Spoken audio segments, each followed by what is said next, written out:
So it's not very often that I get the pleasure of speaking on just one plant for a dedicated amount of time, but juniper is definitely one of those allies that really deserves our undivided attention. And, for folks who have sat with me before or know me, this is a plant that is incredibly near and dear to me. I have a long history of working with juniper.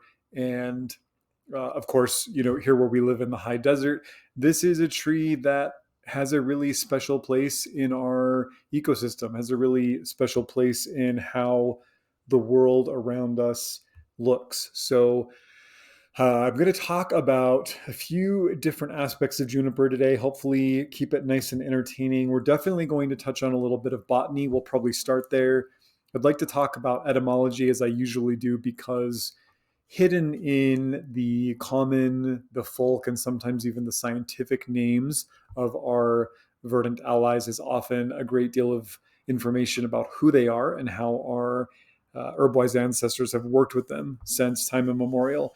We will talk about the medicinal virtues of juniper because there's so much more to this tree than I think usually gets enough credit, So I'd like to unpack at least a fraction of what's possible. We'll talk a little bit too about making medicine with juniper and how I like to work with this particular plant. We will talk about some folklore and some magical virtues as well.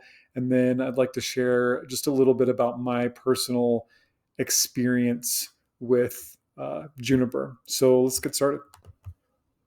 Beginning with a little chat on botany, there's a lot to this particular tree, and I'll try to touch on just a few points, things that I think are really important, and also things that I think are just super neat, about juniper, because among the evergreens, juniper really does have some special botanical and morphological characteristics that make it not only easier to identify because of these characteristics, but also just a more interesting tree.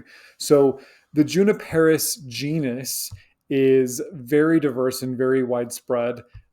This is part of the cypress family, the Cupressaceae family, and you will actually see folks kind of mix and match calling junipers or cypress. And similarly, there are cypress trees that get called junipers.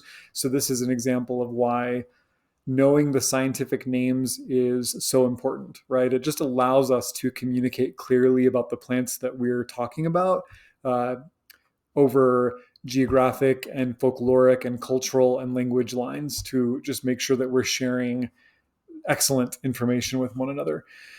There are about 65 species inside of the Juniperus genus, and they are pretty much all known for being evergreen and hardy and adaptable and having that really distinctive juniper aroma, right? You can find junipers pretty much everywhere across the northern hemisphere. They can thrive in a variety of climates, and you'll find them in arid deserts. You'll find them in mountainous regions. You'll find them in high deserts like where I live. They're really all over the place.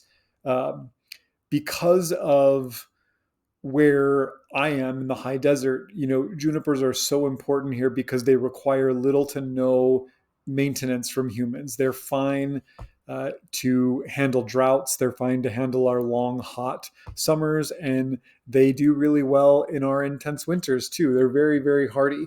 So when you encounter junipers in the wild or as part of landscaping, you will see that sometimes they look more like a ground covery type shrub. Sometimes they're these magnificently tall trees, massively statured trees. They have a big variance in how they can show up in morphology. And there are types of junipers that are preferred for landscaping design that are a little more low to the ground and a little more sprawling. And then there are the wild types of junipers that will do whatever they want. The leaves of juniper are actually needles, right? Needle leaves. And they will either appear as needles or as scales, depending on the species of the juniper you're looking at and the age of the plant. And the age thing, you will actually see a difference of leaves sometimes on the same plant and occasionally even on the same branch. Young junipers have sharp needle-like leaves. As they mature, those needles turn into this softer, kind of an armadillo scale type formation. And again, sometimes you will see scales and spikes on the same plant. Sometimes you will be able to see how the newer growth on a single branch has spikes towards the end, but the older growth material is scaly, right? This is very important in the doctrine of signatures and the energetic signature of juniper. So one of the most recognizable features of juniper is the juniper berry, right? And this is one of my favorite things to talk about because juniper trees don't make berries, right? This is a thing where we do call them juniper berries and we're always going to call them juniper berries. And there's really nothing wrong with that. Only hardline botanists are going to scoff. The rest of us, we know what we're talking about. But those little berries on the juniper tree are actually cones. They are the same kind of cones that every other conifer tree out there makes. Other conifers, of course, we see those hard, woody cones, right? Like a pine cone. But juniper, what happens is those little cones, the scales fuse as part of their growth process, and it makes them appear like a little fleshy berry. Inside of that berry, the seeds are housed, right? When the berries turn a dark blue to purple color, that is when they are mature, and they are very, very rich in essential oils, giving the juniper their characteristic scent, right? Lots of various indigenous groups throughout North America work with the seeds of juniper, the three little seeds that are contained inside of that juniper berry. You may have heard of them referred to as ghost beads, but this is a very sacred seed for jewelry and for medicine making among many of the indigenous folks of this particular place. So very cool. As I mentioned earlier, junipers are ecologically very significant wherever they grow. They provide a safe and protected habitat for wildlife. They provide food for wildlife, especially in harsh environments where other vegetation might have a hard time surviving, right? The roots of these trees help to stabilize soil and prevent erosion. This is a big deal where I live because we have that very dry clay soil. So when we get heavy rainfall or when the snow starts to melt in the spring, it can be easy for these land formations to kind of remove themselves and to flood out. So the trees hold everything together. They're very important for land conservation. Juniper will also continue to make pollen in super early spring when it's really cold out, and sometimes all the way into mid to late winter. So sometimes this is the only source of food for certain types of moths and bees and butterflies and different insects. Some of those guys wake up real early in the spring and they're up before the dandelion. They're up before the birch. They're up before, any other types of food source. And so thankfully, the juniper is there to feed them. I think about Culpeper. He has this really funny thing that he says in his monograph on juniper where he says, to give a description of a bush so commonly known is needless. He doesn't even bother to describe anything about juniper in his monograph. He's like, look, everybody knows who juniper is, right? Again, this is a tree that's easy to learn to confidently identify and to become friends with wherever you may live. Let's chat a little bit about some etymology, the name of juniper. So the English name juniper, as we commonly say it and spell it, originates from the Latin juniperus, right? Which is then what the genus name is now for the plant, the Juniperus genus. This Latin word is a compound of two separate individual words. The first one is iun, I-U-N, which is possibly related to the word juvenis, meaning young or youthful, right? Although I will say there are definitely some linguists out there who would disagree with this. So we don't know for sure. And then the second part is parere, meaning to produce or to bring forth.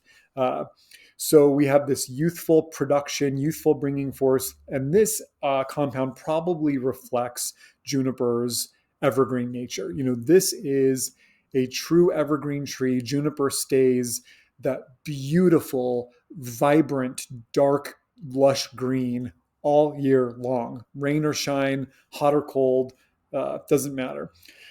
So juniper can symbolize youth and renewal, or the ability to thrive in harsh environments and harsh climates, which the name makes sense. That Latin Juniperus, by the way, evolved into the Old French Genévre, which in turn influenced the Middle English juniper before settling into the modern English juniper, which we start seeing around the 14th century. And this is important because our common name for a particular alcoholic distillation, gin, right, comes from this juniper, because it is, of course, forwarded by juniper berries, which is very cool. Something that I think about all the time. A couple of other folky juniper names in German. We have Wacholder, of course, Genévre in French, Junipero in Spanish, Junipero in Italian. In traditional Chinese medicine, juniper is listed in the monographs as Kuli. In Iranian medicine, Apala, Hanbera in Ayurveda, and then, of course, the Hermetic mystical names of Savine, Hara, and Saffron. So everybody's favorite part, talk a little bit about the medicine of juniper. We work with the cones, right? Those juniper berries exclusively. There are certainly ways that we can engage with the needles, the wood, the bark, the roots of this tree, but not internally, and generally not even externally, right? These are plant parts that are generally worked with as a smolder and incense or wood for a sacred fire, but the berries we absolutely work with internally. The energetics of the berries, being as aromatic as they are hot and dry. And when we look at Culpepper's explanation of juniper berry, he will say that they are hot in the third and dry in the first, right? The actions, there are many. The ones that I want to focus on today with you are antiseptic, diuretic, carminative, and emmenagogue. There are so many complex constituents in this tree. Whenever we see plants that thrive, that adapt, there's a lot going on in there that allows that plant the resources, the wisdom to do that. So we see, of course, volatile oils and essential oils, resins, grape sugar, diterpene acids, high tannins, high vitamin C. There's lignans and plant waxes and salines. There's a type of juniper camphor, and of course the essential oils. Those essential oils, by the way, are at their peak if you're going for fragrance. If you're going to make, a hydrosol or somehow extract an essential oil or do an enfleurage or something, you want to get those berries right before they start to darken. So they're just starting to turn from that almost lime green color. They're moving into the blue-green phase. That's when the volatile and essential oils are at their highest, and that's when you want to go harvest them for fragrance. A couple notes before we get into the deeper medicinal virtues of juniper. First, be mindful that juniper is an emmenagogue. It's not the most powerful emmenagogue, but this is a very aromatic, very hot emmenagogue herb. So in my opinion, juniper is contraindicated beyond drop doses during any part of pregnancy, and maybe even for folks that are trying to conceive. I also would not personally work with juniper berry for more than about 2 weeks. I think that's enough time, and would want to take a good break between that. And then because of the high volatile oils, the aromatics in this particular plant, and the fact that there is a diuretic effect, anybody who's got any kind of like kidney disease, nephritis, I would probably say this is not the best herb to go with. Okay, does that make sense? So let's talk about a few specific virtues, medicinal virtues of the plant. And remember that we don't talk about plants in terms of what they are good for. We don't reduce them to how they can serve the human narrative. We don't reduce them to tools that are here in service of human exceptionalism. Rather, we like to talk about the plants in terms of the virtues they carry, their energies, their personalities, the way that they show up in the world, and the types of patterns and potencies, magic and medicine that they bring into our world from the other world. They are rooted in the world of darkness, in the world of otherness, of mystery, in the halls of the fairy, of the mighty dead, of the old gods, and what they draw up through their roots and move into our world is translated as medicine. And juniper is a really beautiful example of a plant that brings medicine that is certainly not exclusive to humans. We know that many other types of animals, and insects rely on this plant for wellness, right? So it really is smart to enter into these conversations with the awareness that humans are not the only person in the room, we're not the most important person in the room, and that our plant allies are just that. They are allies. They are not subservient to us or here to be our servants, right? We want to change our sentiment, change our mood, and it allows our heart to soften. It allows our heart to engage with the plants in a way that we can start learning directly from the plants rather than seeing them, this very reductionist model. So thank you for allowing me to take that side tangent. But I really always like to start these discussions with a reminder. And I've been doing this a really long time, over 2 decades, and I still feel like I need those reminders. I need to remind myself. So some virtues, some blessings, some medicine of juniper: urinary tract infections, perhaps one of the most trusted herbs I work with for acute and for chronic UTI conditions. Juniper berries can be added to larger formulas to help purify urinary tissues. And that's really the focus here. The astringency, that high tannic content that we explored earlier, will also help to tone those tissues, making them inhospitable to bacterial colonization. So we're getting a purification and a tonification with juniper. And that is a magical combination when it comes to those urogenital tissues. We'll also clear out infection while also bringing those tissues back to a healthier state. So I'm not going to make a UTI formulation, an STI formulation without this herb, guaranteed. Juniper is a diuretic, right? So this herb will help to increase the output of urine. And different herbs do that through different ways, but I will say that juniper does that through irritation, right? These aromatic volatile oils, as they pass through the kidneys, they're irritating to the kidneys, and they cause the kidneys to kind of kick on and get to work, and they cause the bladder to kick on and get to work while also toning that urinary tissue.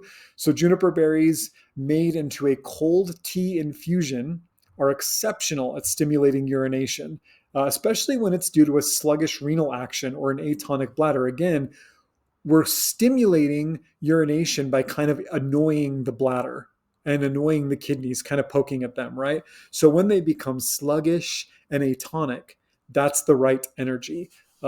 If the bladder is hyperactive, if the kidneys are overactive, this is not the right herb, right? It's going to add fire to fire, and we don't want that. I will also add a small bit of juniper to my formulas for stones, kidney stones. This herb will help stimulate their passing while also having some stone breaking capabilities. And we see that signature, by the way, when you see the terrain where some junipers grow. You will understand that juniper does carry some stone breaking qualities, right? This is a plant that's able to break through stone. Look up the way that desert junipers grow on the sides of mountains, literally growing into rocks, right? They have stone breaking potential. Juniper berries are carminative, right? They stimulate gastric action. Juniper berries will be helpful in stimulating the production of gastric juices in the digestive system. So all of that hydrochloric acid, those beautiful digestive enzymes, even salivary fluids that we start in our mouth to get breaking down starches and fats. They're exceptional when there's little to no movement after a meal. And the food kind of just sits in your belly. You have a little food baby in there, and things aren't moving. I will say this: as much as I love juniper, Juniper is not and never has been my go-to carminative herb. This is not a plant that I think of first for food stagnation, for a cold stomach, for gas, for bloating, for any of that. Would I make a juniper berry digestive bitters? Absolutely. I think that's brilliant. But there are other herbs that I would probably go to that have a more uh, direct affinity with the digestive system and still have that aromatic nature. And I would personally say I would want an herb with maybe less tannins and more bitterness when I think about this. So, I want to note the carminative action because it's there. If you're out hiking or camping and you get an upset stomach or you eat something that doesn't agree with you, go chew on a couple of ripe, mature juniper berries and you're going to be fine. This is good trail medicine, but out in the world, I would probably choose different herbs. Gout, uh, a soak, right? So soaking the feet in a strong, strong juniper berry tea can be a great relief to gout conditions. Um, so you just basically making a foot soak, right? And you can certainly throw other herbs in there too, especially herbs to uh, move lymphatics and move blood. But a nice juniper berry tea is a foot soak, lovely. You can also dilute some juniper berry essential oil and topically add that to the affected joints. Now, some people, when they have gout, their joint, you can't even touch them to apply some oil. So sometimes that's not an option. But if you can, 2 or 3 drops of juniper berry essential oil mixed in with some coconut oil and applied topically, lovely. If you don't have access to juniper berries, you could also just do a foot soak, with some Epsom salts and a few drops of juniper berry essential oil. Counter poison, pay attention here. I'm going to say something interesting at the end. I think of juniper mostly due to folklore for addressing toxins and poisons, right? We see juniper show up a lot as an antitoxin, anti-poison herbs. Um, I don't know that juniper would be my go-to if somebody was bitten by, a poisonous or venomous spider or snake, but it's nice to have. Here's what I will say that in the folklore, when juniper is referred to as counter poison, I think of this more as an energetic or spiritual poison than one that comes from a snake or a spider. Okay. So when we feel like we've been poisoned or we feel like we've picked up toxicity or when we've been through a situation or been around somebody who it feels like they've infected us right in some way, this is where I would bring in this kind of counter poison idea with juniper. Mental clarity, another really beautiful application for juniper essential oils. I think most people here, you guys know I'm not a big essential oils fan, but there are applications for essential oils, and when they are properly diluted and when they are properly and ethically sourced, when they are not coming from multi-level marketing companies, there's a place for them in good herbalism, right? So mental clarity, the scent of juniper needles and berries, whether they're fresh or again with some essential oil, will stimulate the mind, will clear away brain fog and fatigue. They will help cultivate wisdom, right? Who doesn't want a little extra wisdom? There's also this really interesting reference in some of the old herbals to juniper berries being able to strengthen the eyes and the optic nerves. I personally don't think that that's through the ingestion of the berries, but through gazing on the tree itself. We also see a reflex with this practice with calendula, right? Where it's the gazing on a very solar plant that acts as the medicine. We do not always need to ingest herbal medicine to receive the blessings of the plants. In fact, this concept of ingesting therapeutic doses of herbal medicine in the grand timeline of uh, human, nature, this is the newest thing, right? Sitting with a plant, gazing at a plant, dreaming with a plant. This is old medicine. So never think that sitting next to a plant won't bring you their medicine, especially if your heart is open, the way that we spoke about before. Hemorrhoids, I will not make a formula for hemorrhoids without juniper berries. This is, for me, one of the most exemplary applications for this plant. Whether we're doing a sitz bath or a bolus, an herbal suppository, these are perfect energetics, the perfect strength to help with hemorrhoids. And all kinds of hemorrhoids, right? Postpartum hemorrhoids, all of it. Juniper is not going to be the only herb that I have in a hemorrhoid formula for sure, but definitely going to be in there. Respiratory clearing. Old French herbals constantly speak about the lung-loving virtues of juniper. So I think that adding some berries in a moderate amount to like a respiratory steam would be the best way to engage with the essential oils safely. They're going to open the lungs. They're going to purify the tissues, right? I think that taking this herb internally in like a tincture or a capsule would move downwards too forcefully and really not activate the lungs. This is the same reason why I don't think about juniper for the stomach, right? I don't feel like juniper stays in the middle, right? It goes up and down.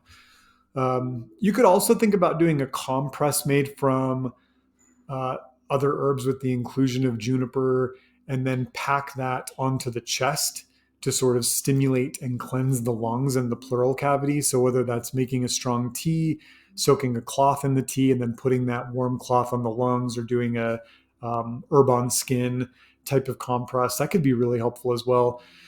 In all of these applications, be mindful that juniper is hot and dry, right? So this herb is going to clear out excess phlegm and dampness and coldness from the lungs. And these are things the lungs doesn't like. The lungs always want to be warm and open and moving.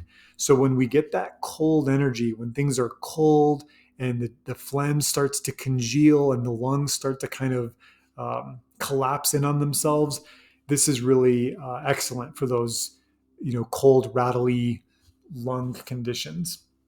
Steam, I think, is the best with juniper. I love a little juniper berries tossed into a respiratory steam blend. Lovely. Let's touch on to the antiseptic and antifungal properties of this particular plant.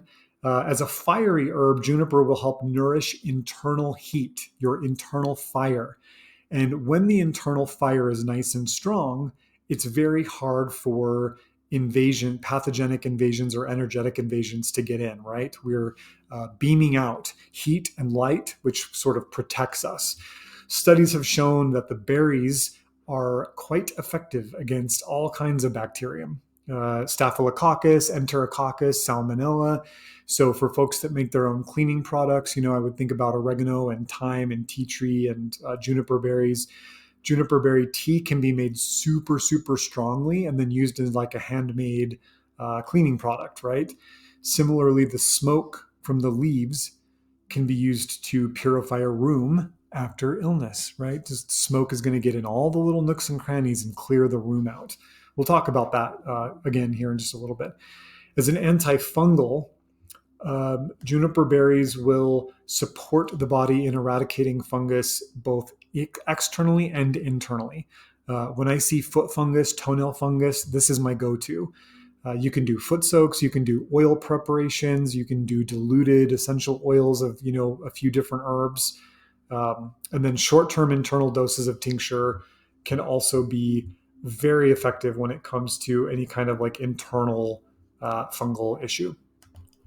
So when it comes to crafting medicine from juniper, again, we're only working with the mature berries. They're going to be dark blue to purple. I do not so much like to ingest the berries whole. They're very, very fibrous. They're very tough. Those 3 seeds on the inside take up most of the real estate. What I would rather do is dry them out completely and tincture them. And you can tincture them in vodka. You can tincture them in something a little cooler like a brandy. All of that's fine. The other thing that I think about is the respiratory steams, right? Steaming these berries to fill a space or to cleanse the lungs or purify the skin. Teas are very effective, especially when we're trying to get the medicine of juniper berries down into the urinary tract, right? So the trick here is to do your herbal tea blend. My hope is that it's not just juniper berry in there. You should have some other harmonizing herbs, but you make a nice hot cup of your UTI tea. You cover that, right? And you let it steep all the way until the tea is back to room temperature. And you might even consider throwing an ice cube into that before you drink it, or putting it in the fridge for a while, because the cooler a liquid is when it's carrying medicinal extracts, the quicker and more effectively it's going to move down into the urinary system. So colder water is going to move into the kidneys faster. So do this as a cool tea. That's always good. Adding to baths, adding to sachets, of course, smoldering the leaves, which we'll talk about here in just a little bit. All very important ways, very beautiful ways that we can engage with juniper. So let's talk a little bit about some folklore, some magic, some magical applications. Byral says that juniper is related to Mars and Saturn. Paul Sadir says Mercury. So, difference of opinion. That's okay. These guys are from two different parts of the world. Byral says Aries in the zodiac. Cedar says Aries, Leo, and Sagittarius for different reasons. The element across the board is fire. Of course, juniper is a very fiery plant. So one of my favorite magical virtues of juniper is in the cleansing and clearing of spaces, right? And this is working really with the dried needles, the dried leaves. Throughout Northern and Western Europe, we find tons of lore associating the smoldering of juniper with purifying spaces. There is specific lore around working with juniper in this way to cleanse before Beltane. This is mentioned in the tree lore presented in Fraser's Golden Bough, of course. In Scotland, dried juniper needles are preferred herb of seining, which is cleansing and blessing a space, whereby a space is simultaneously cleansed and blessed by fully suffumigating the space. And when I say fully suffumigating, I mean it is thick with smoke. And then you run through the house, you throw open all the windows, and the idea is that all of the illness, all of the negativity is pushed out of the house, and that smoke settles and purifies everything. It's a really beautiful ritual for spring cleaning. The dried needles and the berries can be smoldered in an incense charcoal or worked into incense cones. You can also make a cleansing spray by crafting a strong tea, adding a little bit of vodka, maybe like a third of a part vodka to 2/3 part of tea for preservative. And then you can kind of use that to spritz around yourself, around the space, which is nice. Paul Byral mentions that juniper is an amulet of protection against illness and malady. I think a sachet can be crafted with the needles, berries, and some of the shedding bark of the tree to help keep one healthy, right? This is a beautiful amulet tree. This tree, even before people think about juniper as an amulet tree, people have this intuition to pick up parts of juniper and just hold them, just carry them, just tuck them in their pocket, right? And again, that's old herbal medicine, is being in the presence of a plant is enough, when our hearts are keyed into the right way. The branches of juniper trees are natural amulets that repel malefic spirits and serpents, according to Paul Sadir. This is attested in many folklore sources. So again, is the serpent an actual snake, or is it an energetic pathology? That's up to you to decide. I would personally, still going to wear my boots and long pants when I'm out hiking during rattlesnake season, even if I was carrying 100 pounds of juniper. There's the same folklore around alder, that if you carry alder, the snakes will stay away from you. But the repellent nature against malefic spirits, this I will attest to. Juniper has kept me safe and has helped me feel safe for so long. The berries of juniper make a triple form shape, which has given them a position as an exorcism herb, right? Linked to the Trinity. Again, we see the suffumigation of berries in a room acting as an exceptional purifier for both space and those tormented by demonic spirits. Whether the demonic spirits are demonic spirits or human people acting like demonic spirits, I think this is a good plant to turn to for help. Dried branches, lush with needles, can be burned as a traditional offering to Hecate. Green branches burned for Hades, and the whole plant burned to placate the Furies during funeral rites. It's very important. In Tuscany, much lore exists around keeping a bough of juniper above the door to ward off witches, illness, and malefic spirits from the home. Spirits specifically are said to count every single needle on the juniper bough before they can begin trying to pass into the home's wards, which by the time that happens, the sun is up and they have to go back to their hidden haunts, right? So we always keep a bundle of juniper above the door. That just feels like smart in the world. In the tree lore of Cymru and Wales, it is said that anyone who fells a juniper tree will be dead within a year. So consider yourself warned. We have many, many trees with folklore saying if you cut this tree down, the tree's going to come after you, right? Or the tree's protector is going to come after you. Albert Bjorn, in his Icelandic herb magic book, references some Icelandic lore around juniper berries being worked with for male potency. So another great application there. You can carry them in your pocket. So juniper is an incredibly important tree for me. One of the plants that really sealed the deal in some of the deeper sorcerous works of my own plant spirit journey. For folks here who are aware of my work with the primordial deity known colloquially as the Green Man, and those who know about the mysteries of the old gods gifting familiar spirits to their followers, juniper was given to me in this way by the Green Man, right? So this was a sorcerous relationship gifted. One of the first things that Juniper taught me during our work together was that the space under Juniper's canopy is an auspicious space. That when you sit or stand, in the direct presence of this tree, you are in a sacred space, and whatever work that is done there is work done in the cathedral of the forest. Another thing, which is one of my favorites, is that early growth spikes of juniper leaves represent swords and offense, while the later growth scales represent shields and defense, right? We talked about this earlier. This reinforces the endless lore around juniper as an ally of protection and purification. When you work with juniper, you're working with sword and shield energy, sword and shield medicine. Each day before I leave the house, I hold my juniper sachet, crafted many, many years ago, against my heart and recite this charm while envisioning myself surrounded by a dense canopy of juniper needles and berries. Remember, when in the presence of juniper, you are in sacred space. And so the charm is, by spike and scale, by sword and shield, protect me from every direction, protect me from every ill. I tuck the sachet into my pocket along with a few other amulets and talismans that I'm never without, and walk out into the world accompanied by one of my closest green allies. So many of the issues we encounter in life have so much to do with both literal and figurative experiences of illness, of evil, of negativity, of toxicity, of energetic heaviness. Juniper is an incredible ally at chasing away this kind of energy so that only the good remains.